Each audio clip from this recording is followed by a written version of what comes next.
Ka ndodhur një hakim para disa orëve ku është hakuar Trust Wallet. Janë të prekur ose të vjedhur mbi $7 milion fondet të investitorëve. Por këtë rast e ka konfirmuar edhe CZ Binance, ku CZ Binance në fakt është pronar i Trust Walletit. E mira e këtij hakimit, në fakt pozitiv, është se Trust Wallet do t'i refundoj humbjet e investitorëve ose personave që kanë humbur para nga ky hakim. $7 milion, të gjithë përdoruesit që i kanë humbur parat do të refundohen. Por e keqja është se përsëri hakerat e kanë gjetur një mënyrë të dobët në sigurinë e Trust Walletit dhe në për exchange-at, ku përsëri ata kanë arritur që të hakojnë një Trust Wallet. Ku siç e dim, Trust Wallet ka një siguri të madhe, por përsëri është hakuar. Këtë lajm e ka konfirmuar personalisht në Twitter edhe CZ Binance. Mund të shohim ku ai ka thënë se janë të prekur mbi $7 milion efektiv nga ky hakim. Dhe Trust Wallet do t'i refundoj të gjithë personat që kanë humbur para. Kjo është një lajm pozitiv, në fakt është patjetër që të refundoj këto fondet, se nuk është faji të personat që mbajnë kriptovalutën në Trust Wallet, është faji të siguria e Trust Walletit. Do të thonë përsëri ato kanë gjetur një dobësi në sigurinë e Trust Wallet. Të gjithë personat që kanë humbur para do të refundohen. Mund të shohim këtu se si është zhvilluar hakimi. Nga Trust Wallet, nga personat janë të transferuar mbi $7 milion në adresën e Trust Wallet hacker dhe përsëri ato fonde janë të shpërndar në ChangeNow 3.17 milion, në KuCoin, FixCloud dhe HTX Exchange. Këtu është një problem se ato hakerat që i kanë hakuar kanë quar në KuCoin. Në KuCoin shumicën e personave duhet të identifikohen, dhe me thonë edhe në HTX Exchange. Nuk kanë reaguar menqët se hapët që i kanë bërë mund shumë shpejt të kapen hakerat. Se ti kur dërton në KuCoin duhet të kesh adresë të verifikuar me pasaport me të gjithë informacionet. Këtu mund të shohim direkt adresën e hakerit që i ka vjedhur fondet nga Trust Wallet.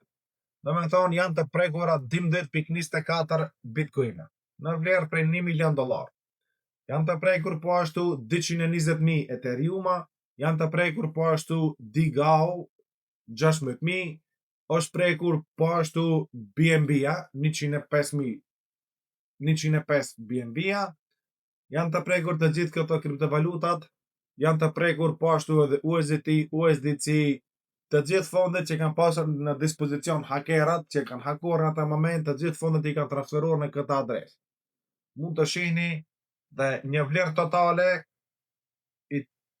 totale ku është hakuar Trust Wallet për momentin është mbi $7 milion. Këtu për momentin kanë mbetur veç $2 milion se para tjera i kanë transferuar në për exchange-at. Është një pyetje serioze për investitorët. Shpesher kanë thënë, është mirë që t'i mbani kriptovalutat në cold wallet, siç është Ledger, siç janë cold wallet të tjera. Mos i mbani kriptovalutat në Binance, në exchange-at, po ashtu në këtë rast mos i mbani edhe në Trust Wallet. Okej, Trust Walleti ka reaguar mirë dhe pozitiv që do t'i kthej fondet. Çfarë do të ndodhte nëse Trust Walleti nuk do t'i refundonte fondet? Ju atëherë keni humbur parat dhe do të dilni me zero para nga Trust Walleti. Siç ka ndodhur në FTX me disa vjeç në përgjigje që tek sot të kthehen fondet. Ka nisur të kthehen fondet të bëhet refundim. Për këtë arsye, çdo herë duhet t'i përdorni exchange-at si ndërmjetësues. Të bleni një kriptovalutë, Bitcoin, Ethereum, Dogecoin, Solana, nuk ka lidhje se çfarë kriptovalute, të bleni dhe përsëri ta dërgoni në cold wallet. Exchange-at t'i përdorin si ndërmjetësues kur duni të bleni dhe të shisni. Mos lejoni që në kohën e ardhshme, në kohën që na vjen përpara, që të prekeni edhe ju nga ndonjë hakim që do të ndodhë, se me siguri do të ketë përsëri hakime. Po, është e vërtet, hakerat kanë më pak gjase që të hakojnë ndonjë cold wallet, ndonjë exchange, por përsëri arrin që të hakojnë. Si në këtë rast që kanë hakuar para disa orëve Trust Wallet. Mos harroni të bëni like videon dhe subscribe. Faleminderit dhe miru pafshim, dhe video në radhë.